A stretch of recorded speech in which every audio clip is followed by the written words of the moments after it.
So I don't know if you know what's going on in Venezuela, but we're trying to overthrow another government of a country rich with oil. I bet it's to help the people.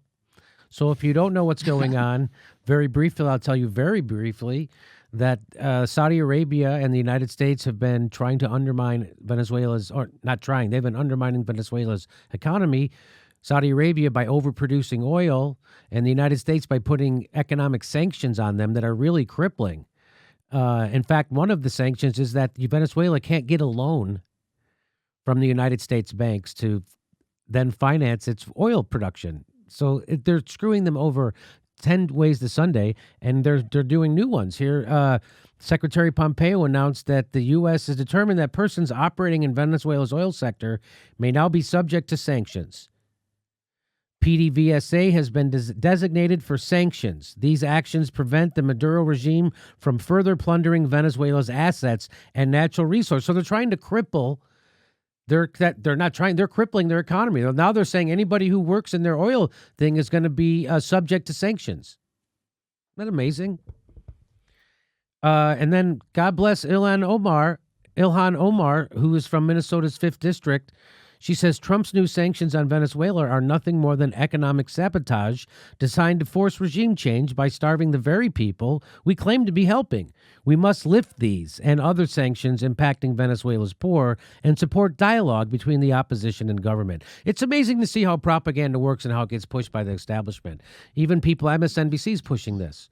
It's just the neoliberal establishment, the banks, the military-industrial complex decide we want to get into Venezuela. We're going to do it now. They can have the CIA go start revolutions, concoct stories, feed it to the press. The press repeats them.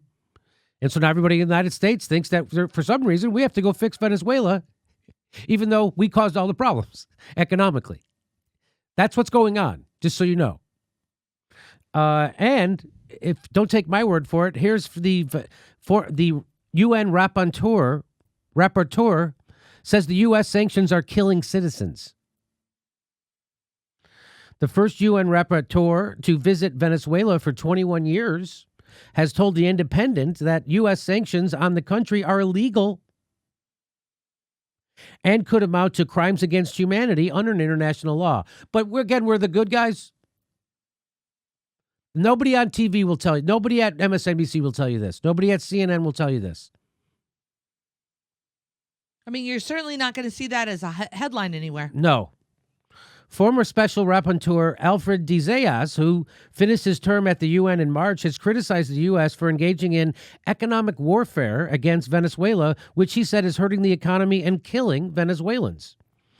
Mr. de Zayas, a former secretary of the UN Human Rights Council and an expert in international law, spoke to The Independent following the presentation of his Venezuela report to the Human Rights Council in September.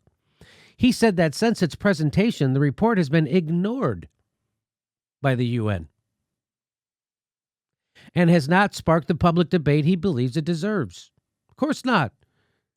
Because people who want public debate over Venezuela don't control the newspapers. They don't own the news stations. They don't own the media. The people who want that own the media. Sanctions kill, he told The Independent, adding that they fall most heavily on the poorest people in society, demonstrably cause death through food and medicine shortages, lead to violations of human rights, and are aimed at coercing economic change in a sister democracy. On his fact-finding mission to the country in late 2017, he found internal overdependence on oil, poor governance, and corruption had hit the Venezuelan economy hard. But he said, economic warfare practiced by the United States, the European Union, and Canada are significant factors in the economic crisis. Again, so this isn't Jimmy Dore telling you. This is the guy from the UN.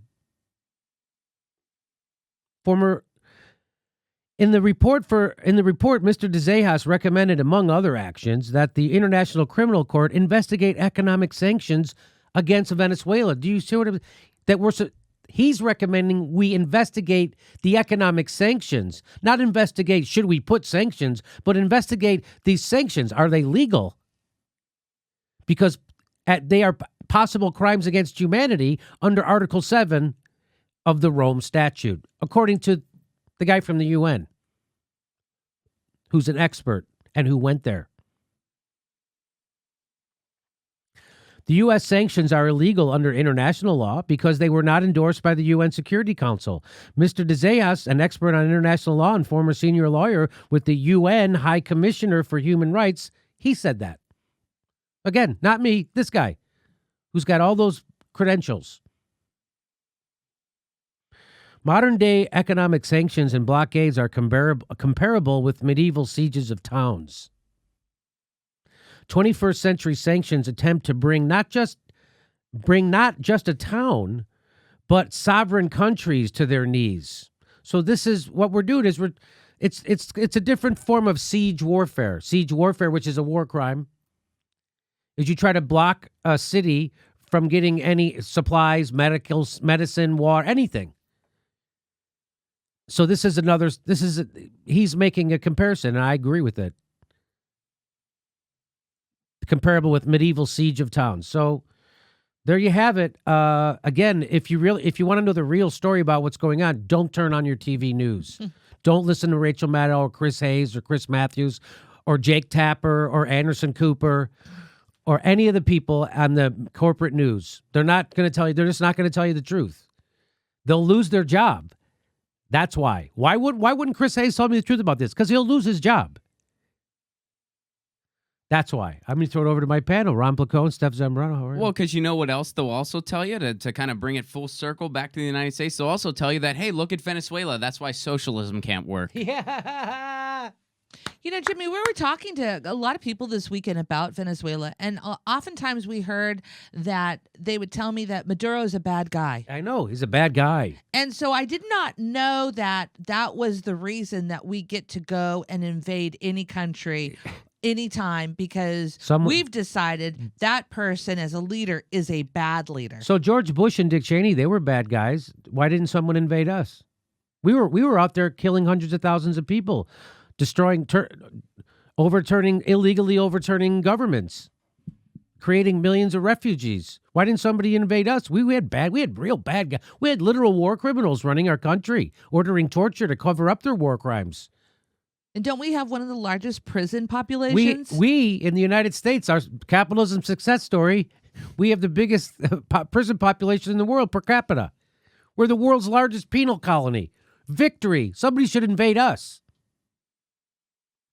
So people have been propagandized. I've talked about it. If you find yourself saying, well, Assad's a bad guy, or Gaddafi is a bad guy, or Saddam Hussein is a bad guy, or Maduro is a bad guy, you're just repeating something that the CIA wants you to think. That's it.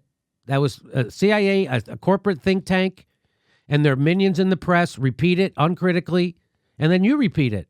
Because, well, everybody's saying it. It must be true. My point is, it has nothing. Name me a country that has a good guy. Do we have a good guy running our government? Do we have a good guy? Because those people who want to go into, they think that Trump, the people who want to overthrow Maduro because he's a bad guy, they think Trump is a white nationalist, racist, and a traitor. Somebody should overthrow us. We got a traitor in the White House. And the beauty of the Venezuela thing that just exposes the neoliberals' bullshit is that Russia is against the coup in the United States overthrowing Maduro. Russia is against it. Trump is doing it anyway. So if I back Trump on this, if you overthrow, you're a Russian because he's a puppet of Putin. But the Russians don't want this to happen, so if you're against it, I've been called a Russian again for being against it. But Trump is for it. I thought he's the Russian. So do you see how ridiculous this is? And how I want to strangle my friends on the left for pushing Russiagate? Do you see where we are now? We can't even have fucking discussions about anything. Russia, just everything comes back to Russia. People are now legitimate journalists are tweeting out that Bernie Sanders is a Russian stooge. I hope you're happy. To all my friends on the left who still push Russiagate, I hope you're happy.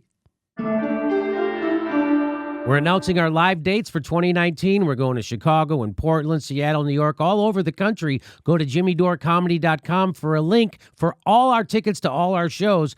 It'll be right underneath there, too. Please become a patron if you like our content and help support the show. You can become a patron for $5 a month, and we give you hours of bonus material. And make sure you're subscribed. They unsubscribe people every day. I'm not kidding. Make sure you're subscribed and click that bell so they give you a notice when we drop a video. It's the only thing we can do to fight back against the bastards. Thanks for your support.